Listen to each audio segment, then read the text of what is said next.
Hi guys, this is my very first video like this. I am what you call a self-proclaimed car nut, um, but I have never done an actual car review. Seen lots of car reviews, but this will be my first one. I'm more of a believer of a first video take with no cutouts, so that's my style. Honest review. Sitting here in a rental vehicle, as our vehicle is getting fixed. We normally drive a 2018 Toyota Sienna. This one's a 2025. Just want to give an honest kind of review after living with this for 2 weeks, having a very long trip on it, and also driving around town quite a bit. So, some good things, some not so good things that I like or I don't like about it. So, honest review. First off, just wanted to say Toyota, great job. The design of the dash is excellent. In general, it's very functional. I like the multi-information display that you have up here. It's great to be able to cycle through things. One of my favorite things to go through is the power meter. This will allow you to see, and I'm sure you guys have seen it on other Toyotas, but it'll allow you to see the how much power is going to the vehicle, where it's coming from. And then it'll just cycle through. There's a lot of information on this display. Other reviewers on YouTube, I'm sure, have gone through that. One small gripe, steering wheel. I like to be able to pass through down here and like to be able to hold on to it. So Toyota, hope you bring that back. You had it at one point. My vehicle has it, but this one unfortunately does not. So other small gripe is volume controls have now moved from both being on the same side on here over on this side. Now they're both, the volume's over here, and then to skip your track and then change the mode is over here by your cruise control functions. So small adjustment, but certainly something I don't necessarily like. I thought Toyota was going to get rid of the blank buttons. This is an XLE, but apparently they still can maintain them. This is nearly impossible to see at night in reach when you're driving, and I like to be able to adjust my brightness at night. That's a frequently used item, especially if I'm driving at night. But when you're driving, this is nearly impossible to get to, so I'm not sure why Toyota got this and moved it over here. The other thing is these seats, these Softex seats. This is my first experience with them. On long trips, unless they're cooled, they are not. You just get sweaty. So as opposed to the actual genuine leather seats that I have in my XLE, these let you get sweaty, and your lower back will start sweating. So not the most. They're comfortable, but they're just not great for long road trips.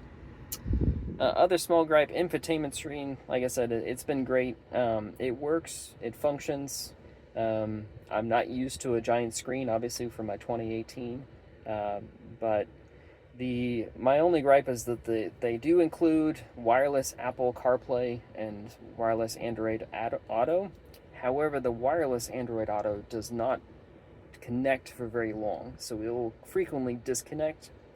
So we're finding ourselves using the USB cable a lot more for connecting to it. So not ideal to have cords sitting around here. I'd rather just be able to put my phone on the wireless charger and go and be able to play videos, or not videos, but audio on there. So if we can change that, that'd be great. I know Toyota's all about saving some money here and there, but this automatic electronic brake, drives me up the wall. It's going to be something that's going to break over time, I'm sure. Granted, it is a Toyota. I'm sure they've done a great job as far as designing it, but I do feel like that is something it's going to be. So if you have a Toyota with this new automatic electronic brake, I would recommend finding the proper videos to disconnect it. So other small gripes, the amount of the sliding back row, middle row, while excellent, I'd much rather have a full removable seat like I do on mine. This slides quite a bit, so we were actually able to sleep in the back with a flat floor, which was excellent. But in general, that's I'd much rather be able to put a full sheet of plywood in here, like I do sometimes in our van.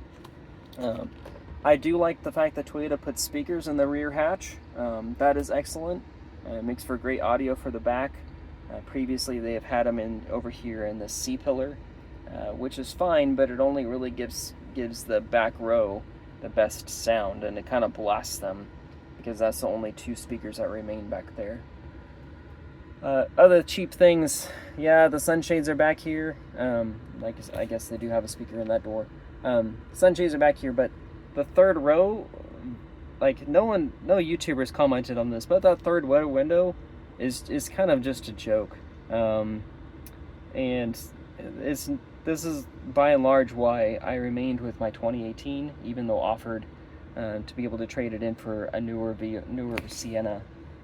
This is the third row window is just kind of a joke. My kids have both complained about sitting back there because of the view. It's just lackluster. So other things functionality wise that I would say that need to be updated. Yes, everybody's going to USB-C, and I get it, but having still some devices that are just USB cable instead of having just USB to USB, having just a regular USB-A would be great. In some places Toyota can continue to keep those, but every single outlet in this vehicle is a USB-A. Driving wise, it drives fine. The lane tracing assist still needs some work, Toyota, and I'm sure you understand that. Lane tracing assist has been, whenever you go past any kind of broken up lane lines, it does not function. It just disconnects.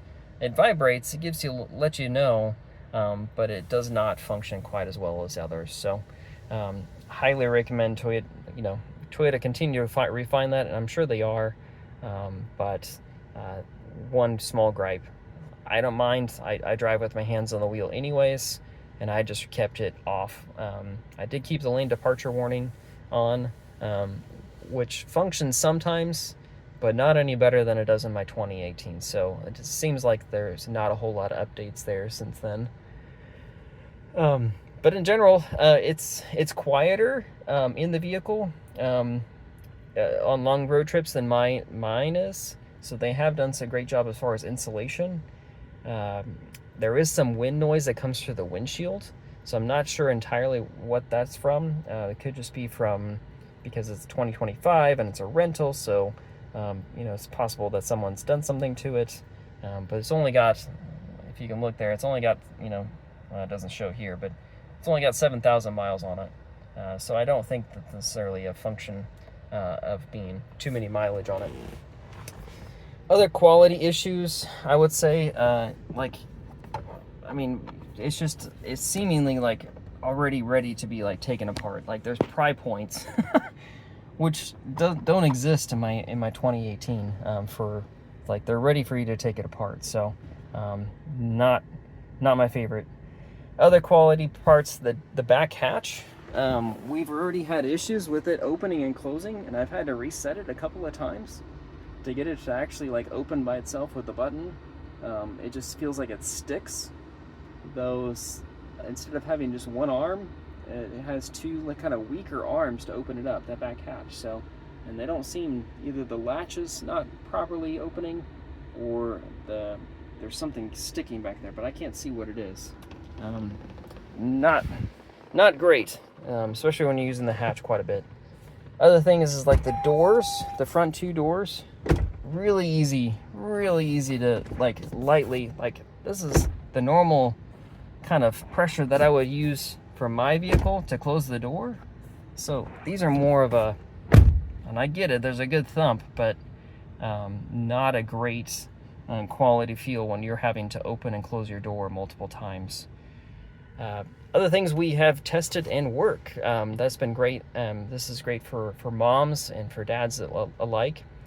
Toyota has the heartbeat monitor system in there in this vehicle.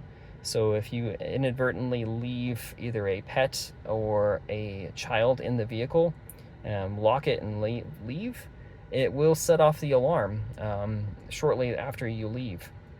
So that was we inadvertently tested it because we left our dog in the car while we went into a store for only a few minutes. Temperature outside was 40 degrees, so dog would have been perfectly fine inside the vehicle. But it did alert us within a minute of us entering into the store that there was still a heartbeat in the vehicle. So great job, Toyota, on that. Great system. I'm sure there's a way of turning it off, but I don't think it's really a great thing to do. It's a great safety feature. So outside of that, that's my quick take on so far on the Toyota. I'm not a huge fan of the Sienna, the 4-cylinder and the CVT. The hybrid, the power, when you do have electric power or battery power, it does give you a good amount of thrust, but the throaty feel and the gear shifts of my 2018 just outdoes this all day long. So highly recommend keeping with the older one, tried and true. I understand if you're needing a new van, this is probably one of your best options.